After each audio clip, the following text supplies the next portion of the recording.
কাল সিলেটে শুরু হচ্ছে বাংলাদেশ জিম্বাবুয়ে প্রথম টেস্ট ম্যাচ সামনে রেখে অনুশীলন করছে টাইগার্স। এই মুহূর্তে সিলেট আন্তর্জাতিক ক্রিকেট স্টেডিয়ামে আছে রিপোর্টার অপু বণিক। অনুশীলনের সবশেষ খবর জানতে সরাসরি যাচ্ছি তার কাছে। অপু, দেখুন, আজকেও নির্ধারিত সময়ে বাংলাদেশ দল মাঠে এসেছেন এবং অনুশীলন করেছেন। ঠিক সকাল 10টার দিকে বাংলাদেশের দল পুরো দলই কিন্তু দারুণভাবে উজ্জীবিত ছিলেন এবং প্রত্যেকেই নেটে প্র্যাকটিস করেছেন।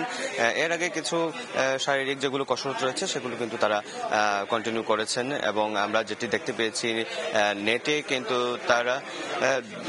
তারা কিন্তু সুন্দরভাবেই কিন্তু ব্যাটিং করেছেন এবং ঠিক উল্টো দিকে যদি আমরা বলি যে ওইখানে তারা ফিজিক্যালি যেগুলো রয়েছে সেগুলো কিন্তু করেছেন এবং এর কিছুক্ষণ পরেই যেহেতু আজকে বাংলাদেশ দলের যিনি ক্যাপ্টেন রয়েছেন তিনি কিন্তু গণমাধ্যমে কথা বলেছেন এবং বিভিন্ন বিষয় নিয়ে কিন্তু তিনি তুলে ধরেছেন এবং গণমাধ্যম কর্মীদের প্রশ্নের মুখেও তিনি বলেছেন যেহেতু এই টেস্ট ম্যাচকে নিয়ে অনেকগুলো প্রশ্ন ছিল, তো সেগুলোরও উত্তর তিনি সরাসরি দিয়েছেন এবং এই টেস্টকে কেন্দ্র করে কিন্তু তিনি যেমনটি বলেছেন যে এই টেস্টও ভালো কিছু করার আশা আছে এবং সাংবাদিকদের প্রশ্নের জবাবেও তিনি আর কিছু বলেছেন যে কোন দলের সাথে আমরা খেলছি সেটা বিষয় না, আমরা ভালো খেলতে পারি কিনা সেটাও কিন্তু তিনি উল্লেখ করেছেন এবং আরেকটি বিষয় যেটি আপনাদেরকে বলতে চাই, তিনি যেমনটি বলেছেন যে সিলেটের যেহেতু হোম গ্রাউন্ডের ক্রিকেট খেলা নিয়েও তিনি প্রশ্নে যেমনটি বলেছেন যে হোম গ্রাউন্ডের খেলা নিয়েও কিন্তু তাদের অনেকটাই ফোকাস বেশি থাকে, তো সেই ক্ষেত্রে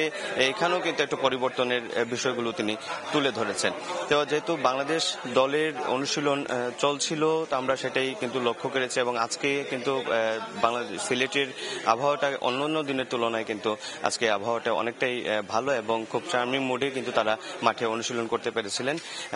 আজকে কিছুক্ষণ পর কিন্তু ট্রফি উন্মোচন হবে এবং আমরা সেই জায়গাটাতেই কিন্তু আছি।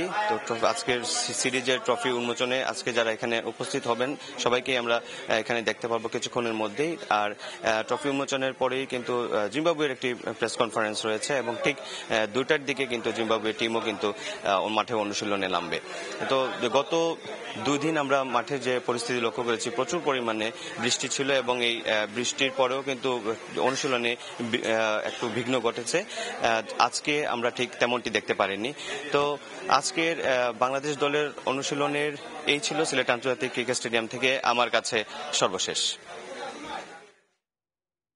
জিম্বাবুয়ের বিপক্ষে প্রথম টেস্টের আগে দলের অনুশীলন নিয়ে সবশেষ খবর জানাচ্ছিলেন সহকর্মী অপু বণিক।